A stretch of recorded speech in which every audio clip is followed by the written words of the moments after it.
Yo, did we call it or did we call it? Did you call it? I can't remember if you were agreeing with me with that, with the whole Bill Belichick's got something up his sleeve. Oh I'm pretty sure I was agreeing. I believe that. I mean, he just saw Tom Brady win a ring. You know he mad. You know he's gonna be in his bag. Come on, you know he can't let Tom Brady win one, make him look bad. Bro, all that cap space, just the way the whole COVID dropped down from cap, all these guys are getting released. We're going to get into that a little bit later, but we got started off with a bang, bro.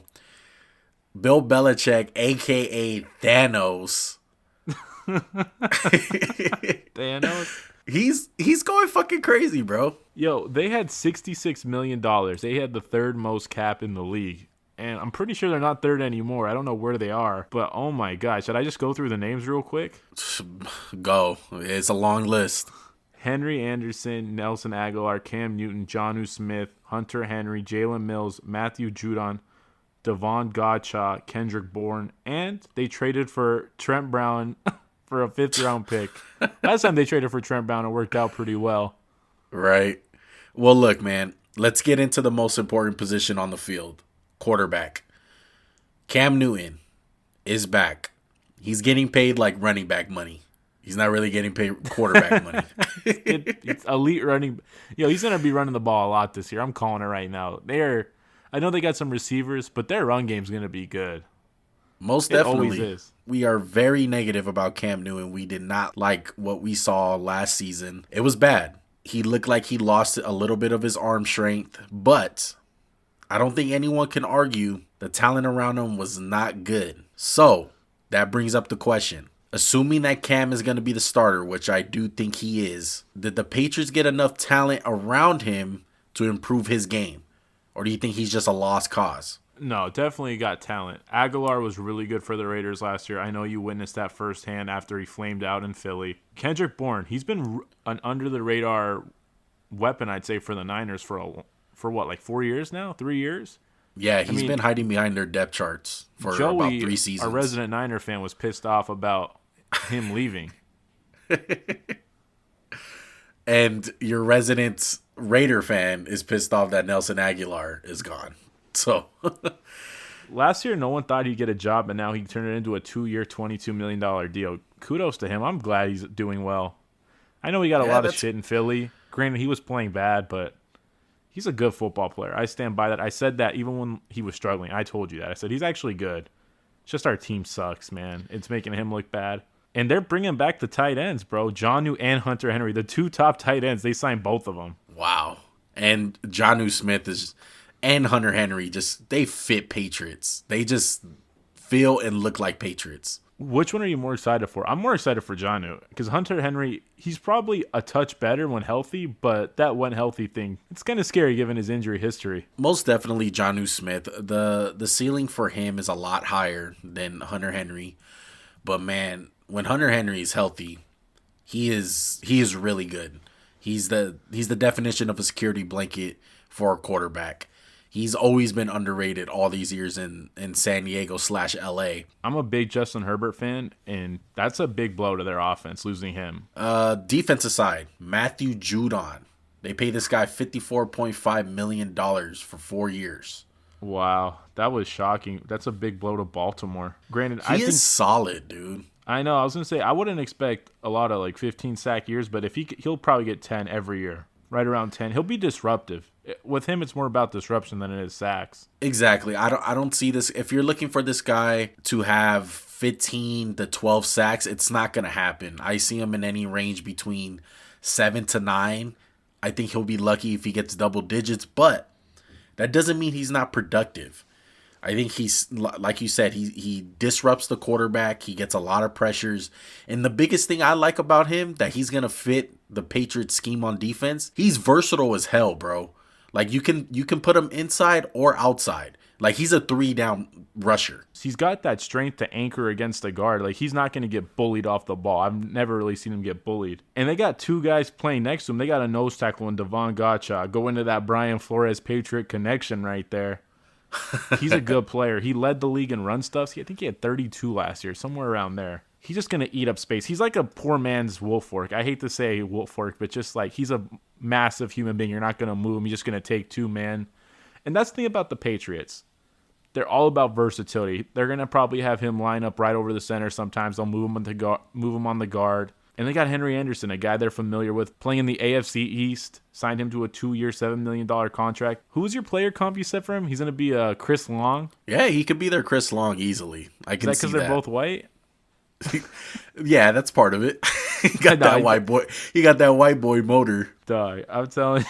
The white boys, they don't quit. I mean, I like what they've done on defense. Their defensive line's been kind of lackluster for maybe 2 years? It's been about the secondary the last 3 years with them. Yeah, they're reloading, man. I still don't think that they're done. There's still reports saying that they're not done. But look, we're talking about all these guys: Nelson Aguilar, Jonnu Smith, Matthew Judon. One thing that I see with all these guys is, one, they got them at a value.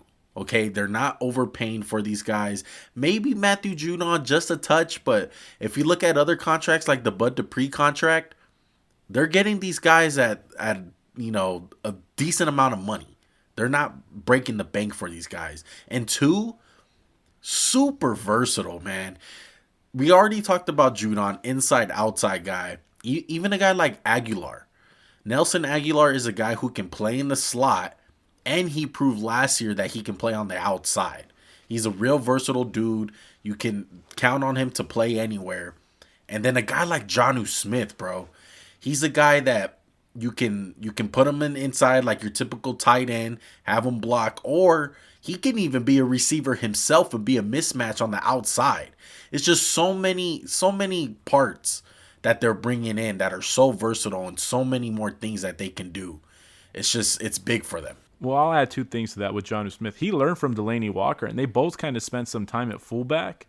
Because Delaney, remember, he was the backup to Vernon Davis in Frisco for a while before he got his chance in Tennessee. And Johnny was the backup to Delaney for a bit. So they can even line him up as an H-back at times, and that just goes to the versatility. There's no team where versatility is probably more important than the Patriots. And the only other guy I'd say they overpaid for is Jalen Mills. He does have some versatility. He played corner, played safety, but man, I've just been watching him get burnt for 3 straight years. It's tough to say he's worth $6 million a year. Well, look, if they play him as your prototypical nickel corner, I don't think he's that bad. No, he's not. He was miscast. I mean, he was put on an island sometimes, which is not his fault. Yeah, he was on an island. Yeah, he was. Look, you say that he was on an island. He was played out to be the best corner for you guys at times. And come on, let's be real. He's just not a number one corner. I think the big question is he still Green Goblin? Is that retired? Is he is he the red or gray Goblin now? The red, white, and blue? Yeah. Patriot Goblin? Is he America's Goblin? I know, right?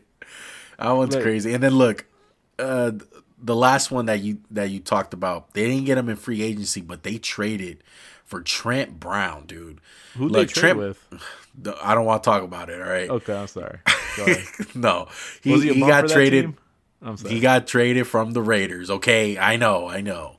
Well, look, Trent Brown, a lot of it was availability. Like, look, dude, he was hurt. The whole IV problem. There was a lot of shit going on. I kind of already seen the writing on the wall when we're talking about our off-season outlooks for the Raiders. I predicted that Trent Brown was going to get traded or even cut. We didn't get much for him. We got a 5th rounder. That's not much, but I mean, it's a great value for the Patriots, man. It's like the Patriots are not going to take no shit. Like, he's not going to be out of shape. When he was in Vegas, it just looked like he was fat and out of shape. I posted a picture on Instagram, the difference on how he looked. Bro. The difference on weight, on how he looked from his New England days to his Raider days. So I'm not worried about it. The Patriots are a no bullshit kind of organization. They're gonna get his ass in shape. Okay, he's gonna be fine, dude. I wouldn't even be surprised if they keep on reloading on the offensive line. The offensive line for them is probably at least top 10 in the league and top 5 running wise. Just run blocking. Healthy it is. They have some health questions on that offensive line, and they did lose somebody. They lost Joe Thuney to the Chiefs on a 5-year, $80 million contract.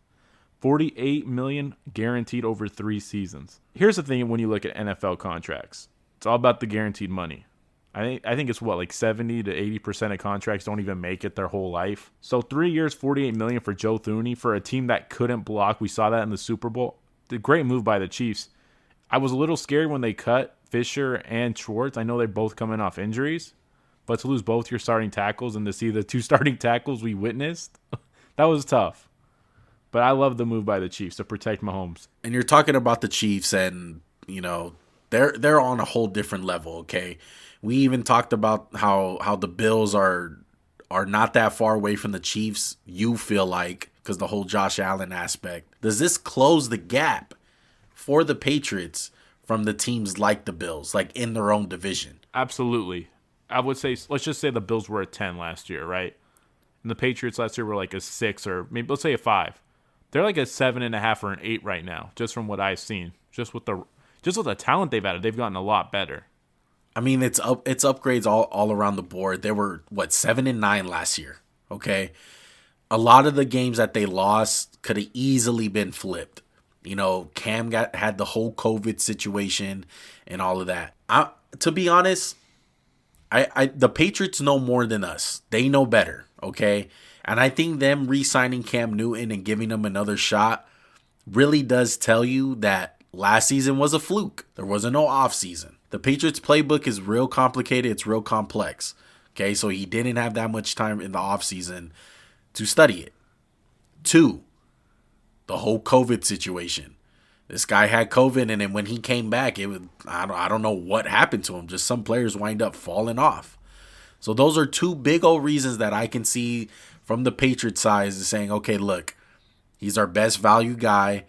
The whole maybe they were looking at Jimmy G, maybe they were looking at Sam Darnold, but they wound up going with Cam. They probably didn't want to wait, but they reloaded. It's better than, it gets rid of their N'Keal Harry problem and whoever else they had on that defensive line, because their defensive line wasn't that good to begin with.